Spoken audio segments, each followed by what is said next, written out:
All right, let me kind of just jump through here.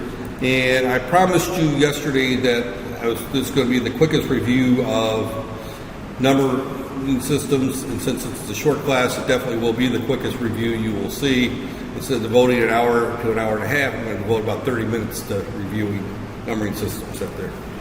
So, and this, we don't, let me just,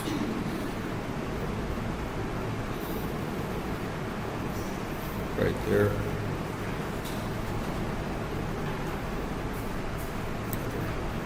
You haven't seen a pi before, then I take it. Up there. Up there. So, they're nice little processors up there. Up there. So, up there.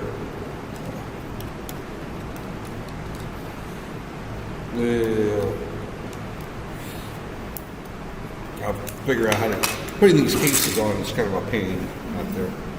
And incidentally, this sells for about 100 ringgits minus the case, so it's very cheap right there. So there's actually Raspberry Pi Mini that sells for like maybe 20 ringgits or no, it's more than that.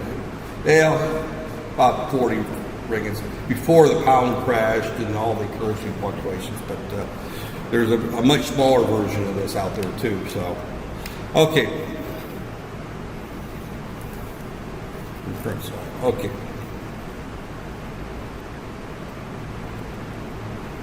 All right. And I thought I was where I wanted to be, but I'm not. Okay. Yeah, because I flew through this yesterday about as fast as this right here.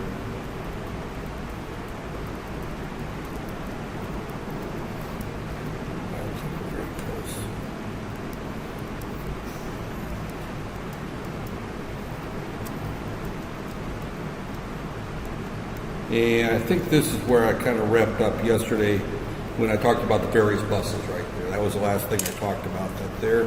And again, as we look at this board here, the keyboard and the printer are part of the USB bus, and that's actually part of the I/O.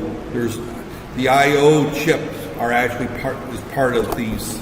That one great big chip is all the logic for the printer, the USB controllers are all inside that great big chip inside there. That happens to be a custom designed chip by Gigabyte that they designed for this board.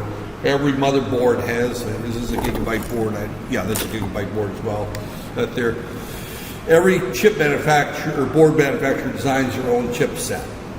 Now, sometimes they'll use different chipsets for different motherboards, but they're designed internally. That's way beyond the scope of this class. Way beyond the scope of this class up there. And I have never designed a motherboard from scratch, but I'm familiar with what goes into the motherboard chipset up there. But I've never worked in that industry. Those are usually motherboard manufacturers. There's about a dozen out there. Gigabyte's one.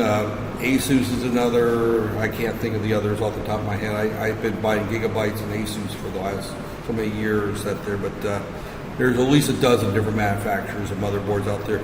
And all this logic typically here is when we look at a basic computer system, the read-only memory is that BIOS chip. And is this thing in some kind of, I'm sorry here, but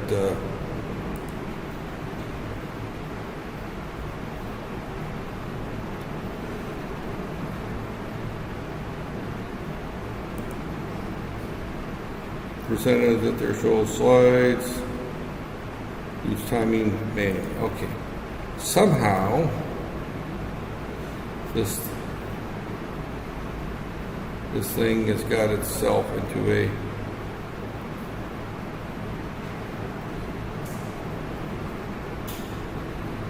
okay.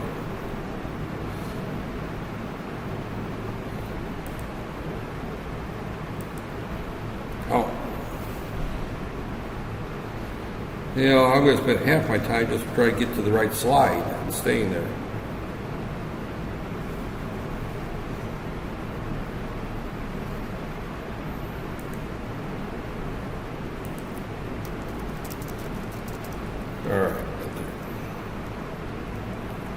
Okay, I went through all the various buses that there. All right, this is where I wanted to start. Introduction. That there. We have 3 basic numbering systems that we're going to use for this class. I'm making the assumption that you're familiar with them. That they're binary is 1s and 0s, right there. Decimal is what we're used to. We use decimal because of we have 10 fingers, right? That's the only reason we use decimals, right there. If we were born like chimpanzees or monkeys and our thumbs were missing, we'd all be using octal, right there. There wouldn't be a 9 or an 8 and a 9 in our numbering system, right there. So we use 10 because that's how many fingers we happen to have. And early man counted with their fingers, right there. If we only had 1 thumb, we would be using base 9, right there. So there's nothing magical about base 10 other than the fact that we've got 10 fingers and 10 toes. That's why we use that there. So microprocessors in digital electronics only have 1 finger, on, off, 1, off, on, off. So they use binary, base 2, right there. Well, binary is a pain in the royal tush to use, especially when you want to write numbers. So we use hexadecimal, and hexadecimal just happens to work out nice because if we take 4 digits, right there, and we take 4 digits, right there, 0, 0, 0, 0, and go to 1, 1, 1.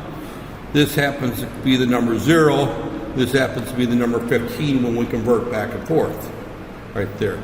Every time we add a digit, we double the size, right there.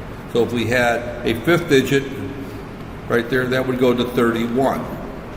So this is 16 states, right there, 16 unique numbers. This is 32 unique numbers. If we go to 1, 1, 1, 1, 1, 1, 1, we get to the point where we're going to have 256 states right there, right there. So an 8-bit number will represent a number between 0 and 255 if we're looking at unsigned numbers right there. But we almost always group in groups of 4.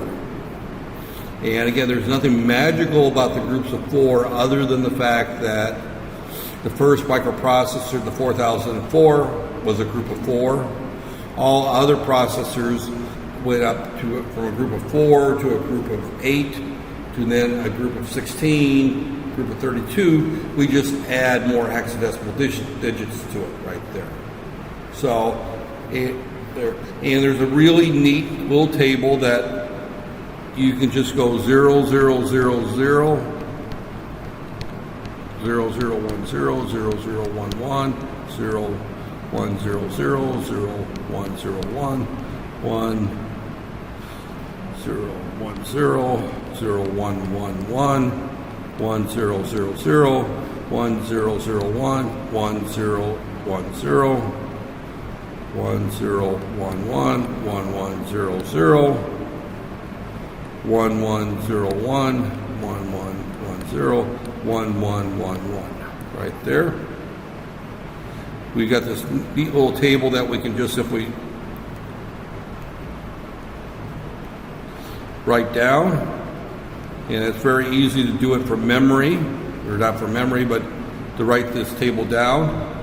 Right there, this is just the count going up from 0 to F, right there, and this happens to be 0, 1, 2, 3, 4, 5, 6, 7, 8, 9. We use the letter A, B, C, D, E, and F to represent our hexadecimal digits right there. So these here happen to be 10, 11, 12, 13, 14, 15 right there. So, but that's all you need to know really about hexadecimal numbers and decimal numbers. Windows has got a nice little calculator in it right there. You can put it into programmer mode right there. And I can put the number ED4 right there. And that converts that to decimal 212 for me automatically. and this is the binary form. So you don't really need to memorize how to convert back and forth, and I'm not going to put that on the final exam. You know, in digital course, basic digital, I wouldn't put that on the final exam, but in this class, I don't, not there. But you have to realize that we work in hexadecimal for the most part when we're dealing with microprocessors. So, and you need to be able to convert from hexadecimal to binary almost by inspection. There's no magical formulas. All you do is just look at this table right there. That's all. In other words, if I put the number A2, and I know it's not the battery, I just replaced this battery here.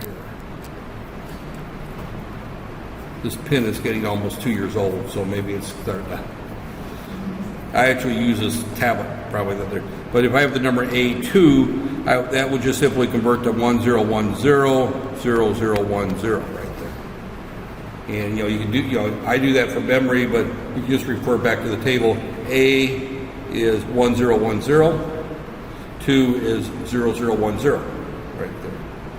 If I put the number 1101, 1100, what is that in hexadecimal? 1101 is D, 1100 is C, right there.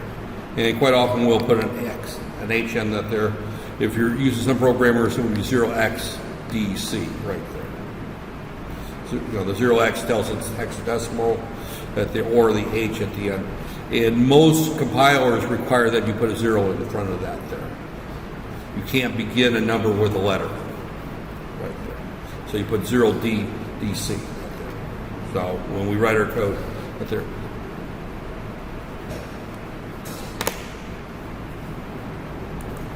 So those are the three numbering systems that we work with. Again, to convert from decimal to hexadecimal or to binary, I'm going to say that, I'm not going to say you don't need to know how to do it, I'm just not going to cover it in this class, and it won't be on the final exam, but in real life, if you did need to use it, you could use your calculator or Word or something, or the Windows calculator right there. There's enough calculators not to worry about that formula right there. So, conversions that there, and it is covered that there. So, first digit A number system is always a 0 that there. Again, the basis of a numbering system is, and just kind of a quick review, depending on there, any numbering system is based on, we have 3 digits right there. For example, we have a base. The base is any number. So, for example, base 16, our base is 16 right there. Base 10, base 8, those are right there. Those are the bases right there. So our digits go from 0 to our base minus 1 right there. So if we got base 10, it goes from 0 to 9. If it's base 16, it's 0 to 15, only we write 15 as F right there. So there. The weight of each column is going to be the base raised to the column value right there. The base squared, the base cubed right there. The base to the 4th power. If we put a decimal point here, it's base to the minus 1, base to the minus 2. And that's the weight of each digit in our number right there. So if we look at base 16, we know that if we look at the number 9432, that's equal to 2 times 1, because any number raised to the 0 power is equal to 1, plus 3 times 10, which is 10 to the 1st power, plus 4 times 10 squared, which is 100, plus 9 times 10 cubed right there. The same thing as if I had a number 3A2 in hexadecimal, that's equal to 2 times 1 plus A, which is the number 10, times 16, plus 3 times 16 squared right there. And that's how we would determine the value of that particular number. Again, I'm not going to require that you know how to do that, but that's just the basis for any numbering system that there. And Dr. Shawana in her math class might teach that, she might not. That there, she probably doesn't cover numbering systems out there. But that's how any numbering system. Anything that doesn't adhere to these rules is not a numbering system. Some of you might have seen something like this right there. What is that? That is the number 12 in Roman numerals right there. So that's the number 12 in Roman numerals. X is a 10, and these are 2 1s right there. So the number X1V happens to be the number 14 right there. You know, V is 1 before the 4, or before the 5. XV is 15 right there. Roman numerals are not numbering systems. It's a code. It's a code way of writing numbers using a particular code that the Romans worked out. And of course, the Romans were about 400 or 500 years before before Muhammad and the Muslims. And the Arabic numbering system, which was what we're currently using today, is developed is called the Arabic numbering system. That there is actually kind of an offshoot of the Indian numbering system, only they added a 0 to it. That there, but numbering systems have developed over the centuries, and one of the earliest ones was the Roman. There, and that was a code. Trying to do mathematics with the Roman numbering system was impossible. You could not do multiplication, addition, subtraction right there. You can do multiplication, addition, and subtraction with base 2, base 16 easily because they're numbering systems. So just keep in mind that there's a numbering system, or there's a code called binary coded decimal, which looks like a numbering system, but it's not. You can't do multiplication, addition, and subtraction normal way. So if it's a true numbering system, we can multiply 2 numbers very easily. I could take the number 3a times 2b right there. Now, a times b is the same thing as 10 times 11 is 121, so you would then convert that back to decimal at there. I'm not going to go through and make you do these by hand, but I can actually, I'm going to make you do that one by writing a assembly language program to do that later on in the semester at there. And you'll find that that's not a difficult process, but when I do A23C, 33, C1, 2, 4, when I tell you to multiply that, you'll find that that's a major pain in the neck right there. This is trivial if you've got a 16-bit processor. Not so trivial if you've got an 8-bit processor right there.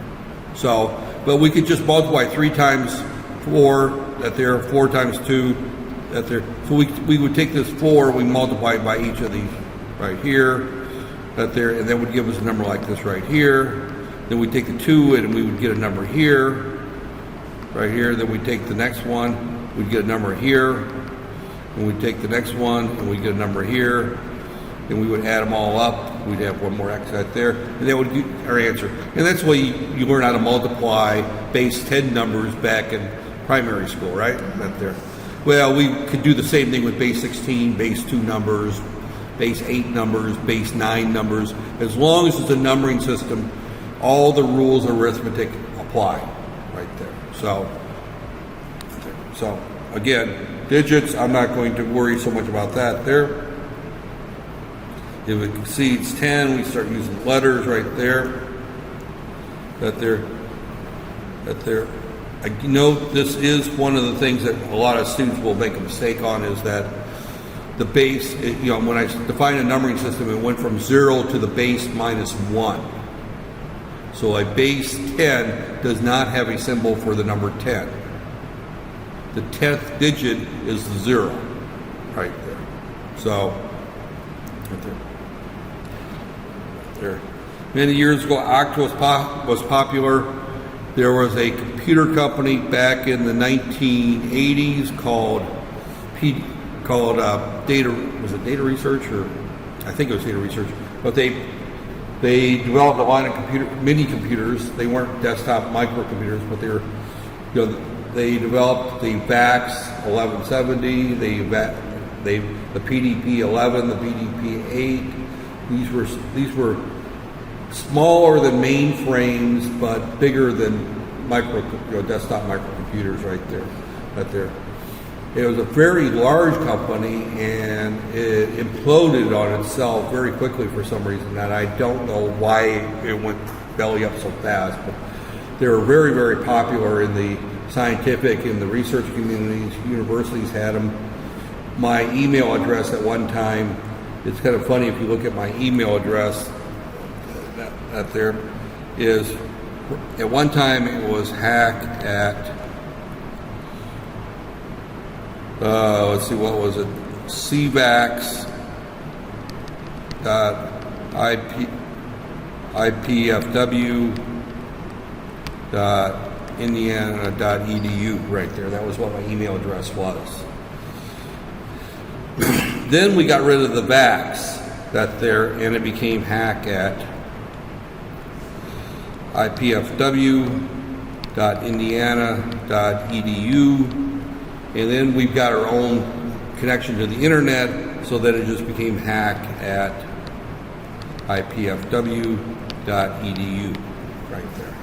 And that's my current email address, through Purdue University right there.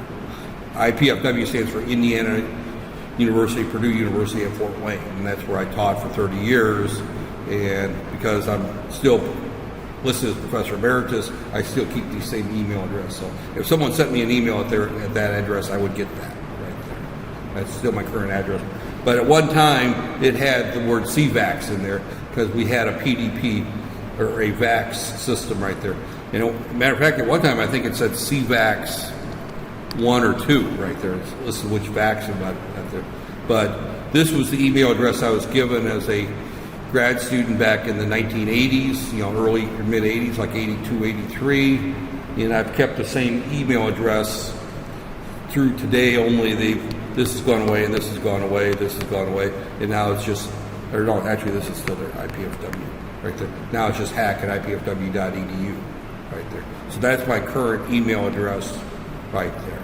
So, but at one time we used to have to list what computer that it went on there, and the reason I bring that up is that the PDP 8s and 11s and the VAXs were all 27-bit processors. 27 doesn't divide into 4, but it divides into 3. So they use octo for that there. So they would use that there. So maybe that's one of the reasons they disappeared, because they were the only ones that used octo right there. But there weren't very many 27-bit, 9-bit, 18-bit microprocessors out there, but for whatever reason, the VAX, or the folks that put out the VAX and the PDPs and the RT11s and some of those computers out there, they were nice little computers. There's nothing wrong with them. It's just they were very expensive, and they were a little unique in the fact that when you worked in assembly language, you worked in octal versus hexadecimal out there. So those have kind of gone away. We've already talked about this right here. Exponential, that's all. I've already covered that there, as I said, right there. And this is an important thing to keep in mind, that you have to know what numbering system you're working in right there. Typically, you would put a B for binary or an H for hex right there. But some compilers require that you put a single quote around the binary numbers. Some require you put a 0x in front of the hexadecimal number right there. Some require a B and that they're in front of the number. That's all a function of what compiler you're using or what assembler you're using right there. So there. And again, they point out here that if you have 11 decimals, 11 binary is the number 3, 11 hexadecimal is the number 17, the 11 octal is 9. So you have to know what numbering system you're working with, because 11 means something completely different in all 3 different numbering systems. If you're working in base 4, for example, it would be the number 5 right there. If you're working in base 7, 11 would be 8 right there. 11 is a good one because all I have to do is add 1 to the base right there. But again, you can see that it has a different value for each one right there. And I already talked about the right there. Conversion, I'm going to skip. I said we're not going to worry about that. That there. And this is all in the book that there. And I believe this book is already up on the e-learning site, right? Yeah, okay. Yeah, I checked and I put it up last semester. Plus, there's another book I put up there that I'll be talking about after I finish chapter 9. So, that there. So, again, this is just converting. I'm just skipping.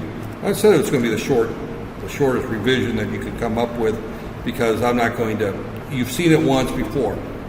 Now, binary coded hexadecimal, right there, is a hexadecimal number written. Each digit is represented by a 4-bit binary number. I don't know why that's brought out there. That's just out there with a space. All that is, that is not binary coded hexadecimal. Is just it's just binary. The only thing is that you put converting each digit and putting a space between each digit. So that there. So all that's just saying is you've got the number 32A. That's 0011 space 0010 and 1010 right there. All you're doing is you're separating that there. That's a good habit to get into anyway, because otherwise that whole string of binary numbers is very easy to mess up right there. And this was more important back in the days when we used to hand assemble code right there, because we would be actually putting these things in as binary digits. Now we put them into an assembler and we don't have to hand assemble too much right there. A complement, right there, we get into 2's complements and 1's complement right there. And what we have is a complement is a way of representing negative numbers. Normally the way you do that is you just complement each. But when we look at negative numbers right there, right here, we look at signed numbers. The easiest way is to look at this digit is the signed bit. I'm looking at each one of these right there, and it's got a value of -128. The rest of these are the same, right there. So if you want to see what the number is, you can just simply put 128 and then or negative 128 and then add to it whatever this number is right there. This is the easiest way of doing that. The other way is the way that you probably have learned before that there is when we look at 2's complement that there is that if I've got the number -32, for example, right there. That is 00110010. I go through and I reverse each bit. 1100, 1101. That is the 1's complement. 1's complement, right there. I add a 1 to it.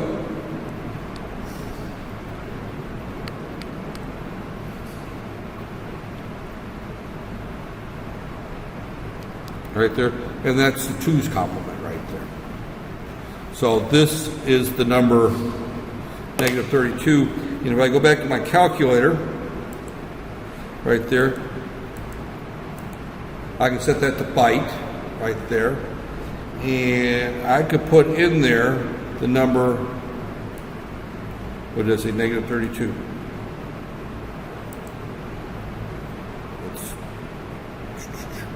Where's my code?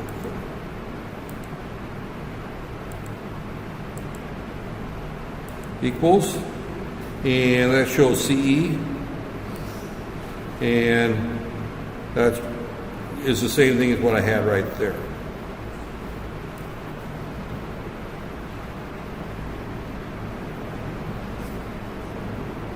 Well, we'll put it up here at the top right here.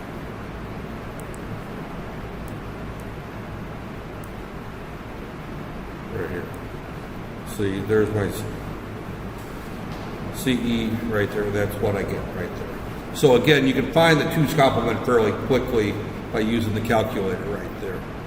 So anything, if I want the 2's complement of say negative A3, I just put minus A3 equals, and right there it's 5D. That does, you can't find the 2's complement with a byte because it's above negative 127. Now there you're limited. What I forgot to tell you is that if you're looking at 8 bits, you can show 256 different symbols, right? And those 128 different symbols are minus 128 to plus 127. 0 counts as a negative number right there. So what did I say? What was I trying to do? A3? A3 is 10100011. This is already a 1. I can't, it's above. A3 is already negative. It's that there, I'm outside the range that there. So that's why the A3 doesn't count. So I can only go up to 7 something right there. So I can find 7F, for example, I can find that. And 7F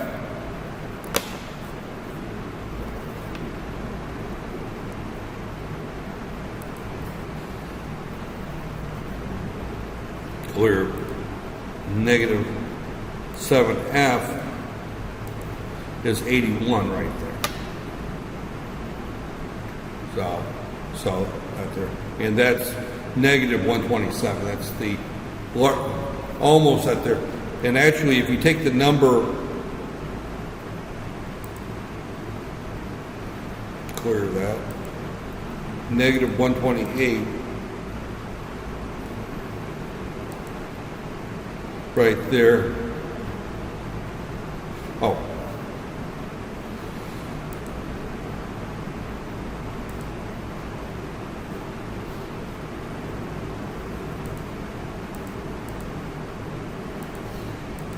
Yeah, it won't let me do 8 bits up there.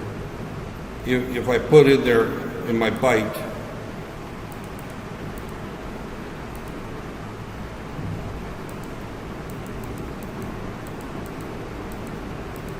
right there, 10000 is negative 128. Because remember that I said that this is value 128, then you could negative 128, then you can add whatever's on that there. So if you right there. So again, it's fairly straightforward, but I'm not going to, you had it digital. You probably remember doing adders and subtractors and things like that. But there, we will be using 2's complement because that's the way negative numbers are represented. We have to recognize what they are. But again, we can cheat and use the calculator to verify our answers right there. So, all right, data formats that there. These are all codes. ASCII, Unicode, BCD. Those are codes. These are integers, and these are floating point. We will not be talking much about floating point numbers here because floating point numbers tend to be relatively large and cumbersome right there. So, other forms are available but not counted. ASCII Unicode, that is basically a way of representing alphanumeric characters using ASCII or using binary numbers right there. So for example, the uppercase A is represented by 65 hex, for example, right there. I think that's right there. But we have a numeric code that starts with 00 for the null character and goes up to 255 for whatever character. And we've got a group of characters for 0 through 9. We've got a group of characters for A through F, upper and lower case. We've got characters for the plus sign, the negative sign. We've got the extended ASCII set, which will also then gives you up to, actually the standard ASCII gives you up to 127, extended gives you up to 255. That includes all kinds of other characters, but it's a way of representing text in numeric binary form right there. ASCII is not a numbering system. You cannot, and by the way, 26 represented with a quote sign, that's a string. That means that's the ASCII character for 2 followed by the ASCII character for 6 right there is not equal to 26 right there. Right there. They are not equal to each other. Right there. So it is one of those things you have to keep in mind. Standard ASCII is 7 bits. As I said, there's the extended that's actually 8 bits. The 8 most significant is used to hold parity, but typically we use it. They've now extended that there. Use the printer. That there. If used for the printer, most significant bits are alpha for alphanumeric, 1 for graphics. That there. That again, that's ASCII. That extended ASCII that I talked about right there. That there. And in PC, an extended is replaced by placing that there. That there. Extended include lots of things such as pi is a extended character right there.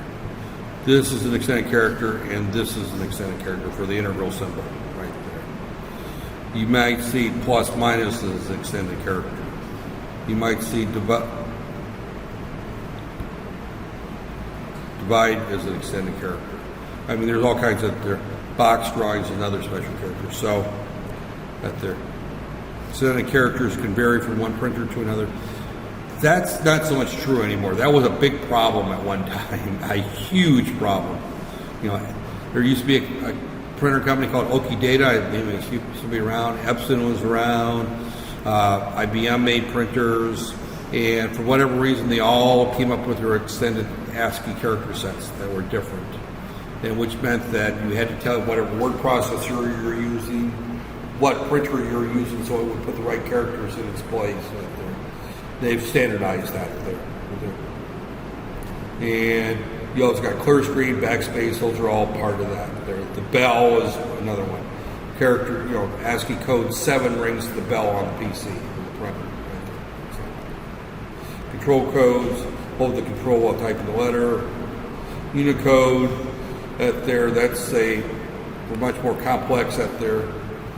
So it's actually a super large extended 00 through FF. The first 256 bytes are the same as standard ASCII, and then you've got the remaining is for a larger character set. And that's where you'll find like your Arabic text or Java to be in the extended ASCII, the Unicode. So BCD is a different type of numbering system. It's not a numbering system, I should point that out. It is a, and I'm running late. I'm late for my meeting. But there, I didn't realize it's 10 after. That there, so.